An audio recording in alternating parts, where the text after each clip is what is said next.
नमस्कार दोस्तों, एक बार फिर से आप लोगों का स्वागत है आपके मन पसंदीदा चैनल ज्ञान विद जेएमडी में। दोस्तों, आज हम लोग लेके आए हैं कक्षा 3 की हिंदी कार्य पुस्तिका। आज हम लोग इस वीडियो में कार्यपत्रक 81 से लेकर 86 तक के सभी प्रश्नों को बारी बारी से हल करने का प्रयास करेंगे। तो आप लोगों से अनुरोध है कि कृपया वीडियो को पूरा देखें, क्योंकि अगर आप लोग वीडियो को पूरा नहीं देखते हैं तो इस वीडियो में जो भी बताई गई है जानकारी वो आप लोगों से छूट सकती है। तो चलिए अब हम लोग वीडियो को स्टार्ट करते हैं। कार्यपत्रक 81, नीचे दिए गए चित्रों और बिंदुओं के आधार पर कहानी पूरा कीजिए। तो देखिए चित्र है और इसके बिंदु हैं। कबूतरों का झुंड आकाश में उड़ रहा था। कबूतर भूख मिटाने के लिए भोजन ढूंढ रहे थे। जंगल में पेड़ के नीचे अनाज के दाने देखे। अनाज चुगने उतरे तो जाल में फंस गए। कबूतर खूब फड़फड़ाए लेकिन जाल से ना निकल सके। मिलकर जोर लगाया और जाल को ले उड़ चले। मित्र चूहे के पास पहुंचकर जाल कटवाया। तो देखिए ये अगला है। चलिए अब कुछ बातें आप सोचिए और लिखिए। तो हम लोगों ने सोचकर लिखा है कि कबूतरों का झुंड एक साथ उड़ने लगा। शिकारी कबूतरों को उड़ता देखने लगा। चूहे ने जाल को काटकर जाल बर्बाद कर दिया। सभी कबूतर खुश थे। शिकारी फूट फूट कर रोने लगा। यानी जो ये अंश यहाँ पे समाप्त हुआ है उसके आगे का हम लोगों ने अपने मन से सोचकर इसको लिख दिया है। कार्यपत्रक 82, चित्रों के आधार पर कहानी बनाइए। तो देखिए दोस्तों, हमारे पास ये चित्र है, इसके आधार पर हमको कहानी बनानी है। तो आइए हम लोग कहानी बनाते हैं। कि एक शेर था। एक बार वो जंगल में घूम रहा था। अचानक उसे खरगोश दिखाई दिया। खरगोश को वो खाने जैसे ही लपका तो खरगोश उसके सामने हाथ जोड़कर बोला कि हे राजा, आप मुझ जैसे छोटे प्राणी को क्यों खाते हैं? आप एक काम कीजिए कि आपको मैं एक ऐसी जगह बताऊंगा कि वहां पे एक बहुत बड़ा जीव रहता है, आप उसको खाइए तो आपका पेट भी भर जाएगा। मुझ छोटे प्राणी को खाकर आपका तो पेट भी नहीं भरेगा। शेर मान जाता है ये बात और खरगोश के साथ चला जाता है। खरगोश शेर को एक कुएं के पास ले आता है और अंदर कुएं में झांकने के लिए कहता है। कुएं के अंदर पानी था जिसके कारण शेर की परछाई उस कुएं में बन रही थी, उसका प्रतिबिंब उसमें दिख रहा था। तो खरगोश ने कहा, देखिए महाराज, यही जो जानवर है ये हमसे बड़ा है और आप जब इसका मांस खाएंगे तो आपको बहुत अच्छा लगेगा। शेर को ये बात अच्छी लगी और जैसे ही शेर उसको खाने के लिए लपका, यानी जैसे ही वो लपका उसको खाने के लिए, वो पानी में गिर पड़ा, कूद गया। और जैसे ही पानी में कूदा वो मदद के लिए चिल्लाने लगा, लेकिन खरगोश वहां से चला गया और अंत में जो शेर है वो पानी के अंदर डूब गया और मर गया। तो इस तरह से खरगोश ने अपनी सूझबूझ से अपनी जान बचाई। कार्यपत्रक 83, चित्रों के आधार पर कहानी बनाई। तो देखिए एक और कहानी आ गई चित्र के आधार पर। तो आइए इसको भी बनाते हैं। दो बिल्लियां थीं। एक बार उनको रास्ते में एक रोटी मिली तो दोनों उसको आपस में लेने के लिए झगड़ने लगी कि मैं खाऊंगी मैं खाऊंगी। इतने में वहां एक बंदर आया। उन्होंने उससे पूछा कि तुम लोग क्यों लड़ रही हो? तो बिल्लियों ने सारी समस्या बताई कि ये रोटी है और इसको मैं खाना चाहती हूँ लेकिन ये मांग रही है। दोनों अपनी बात कहते हैं।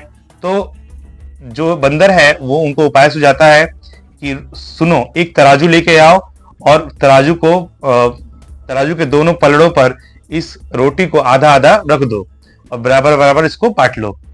तो बिल्लियों को उनकी बात समझ में आ गई। वो एक तराजू लेके आई। बंदर ने क्या किया कि उन तराजू के दोनों पक्षों पर रोटी को काटकर आधा आधा काटकर रख दिया। लेकिन वो देखता है कि एक जो पलड़ा है वो झुका रहता है, एक उठा रहता है। तो क्या करता है, जो झुका रहता है उसमें से रोटी कुछ तोड़कर वो खा जाता है ताकि बराबर हो जाए। लेकिन जैसे ही वो रोटी को खाता है, अब ये वाला पलड़ा उठ जाता है और अगला वाला नीचे गिर जाता है। तो फिर वो क्या करता है, इसको बराबर करने के लिए दूसरे जो पलड़ा है उसमें से खा जाता है रोटी को खाके। तो इस तरह से धीरे धीरे करते करते पूरा रोटी खा जाता है और बिल्लियां वहां पे उसका मुंह देखते रह जाती हैं। कार्यपत्रक 84, इस विषय पर एक सरल कहानी लिखिए। ईमानदारी महान गुण है। तो देखिए इस पे हम लोगों ने कहानी लिखी है, आइए उसको पढ़ते हैं। भोला एक व्यापारी था और उसके पास एक गधा था जिस पर वह नमक की बोरी लादकर शहर ले जाया करता था। 2 साल हो चुके थे। इसी बीच भोला ने एक बात गौर की थी कि उसका गधा धीरे धीरे बहुत आलसी होते जा रहा था। एक बार की बात है, भोला हमेशा की तरह गधे की पीठ पर नमक लादे उसके आगे चल रहा था एवं गधा उसके पीछे था। जैसे ही वह एक नदी के पुल पर पहुंचा, गधे ने नदी में छलांग लगा दी, जिससे नमक की बोरी पानी में जा खुली। इससे भोला को बहुत नुकसान हुआ, लेकिन गधा खुश था क्योंकि उसे मेहनत नहीं करनी पड़ी। भोला गधे की चाल समझ चुका था क्योंकि उसे मेहनत नहीं करनी पड़ी। भोला गधे की चाल समझ चुका था और एक दिन उसने गधे को सबक सिखाने की सोची।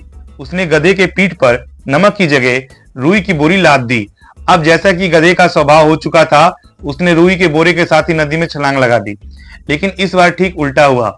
गधे की पीठ और भी ज्यादा भारी हो गई क्योंकि वो रुई भीग चुकी थी, क्योंकि बोरी नमक की जगह रुई से भरी थी। गधे को आज एक बड़ी सबक मिली थी कि ईमानदारी ही महान गुण है। कार्यपत्रक 85 इस विषय पर एक सरल कहानी लिखे। लालच बुरी बला है। तो देखिए, हम लोगों ने कहानी लिखा है। एक गांव में एक किसान रहता था, उसका नाम मोहन था। एक दिन गांव में एक मुर्गी बेचने वाला आया।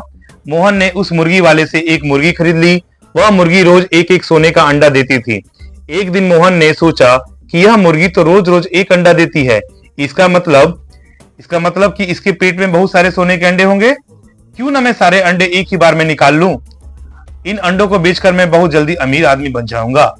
यही सोचकर मोहन ने चाकू से मुर्गी का पेट फाड़ डाला, लेकिन मोहन को मुर्गी के पेट में एक भी अंडा नहीं मिला। उसे काफी पछतावा हुआ। मोहन को लालच का फल मिल चुका था, इसलिए कहा गया है लालच बुरी बला है। पत्रक 86 आइए खेलें। कागज की नाव बनाकर चिपकाइए। देखिए, ये चित्र है। इसमें बच्चे क्या करेंगे, ये जो पानी है इसमें कागज की नाव बनाकर इसमें चिपका देंगे। तो दोस्तों, इसी के साथ हमारा कार्यपत्रक 81 से लेकर 86 तक के सभी प्रश्न यहाँ पे हल हो चुके हैं और इसी के साथ इस पुस्तक के भी सारे प्रश्न हमारे हल हो चुके हैं। ये पुस्तक हमारी पूरी तरह से खत्म हो चुकी है। तो दोस्तों, आप लोग हमें कमेंट करके जरूर बताइएगा कि वीडियो आपको कैसा लगा। अगर वीडियो आपको अच्छा लगा होगा तो आप लोग अच्छे से कमेंट कीजिएगा, वीडियो को लाइक कीजिएगा और अधिक से अधिक अपने दोस्तों के पास शेयर कीजिएगा। और दोस्तों, अगर अभी तक आप लोगों ने भी अगर चैनल को सब्सक्राइब नहीं किया होगा तो चैनल को सब्सक्राइब जरूर कीजिएगा, ताकि ऐसी ही और भी अच्छी वीडियो आप लोगों को मिलती रहे। तब तक के लिए धन्यवाद।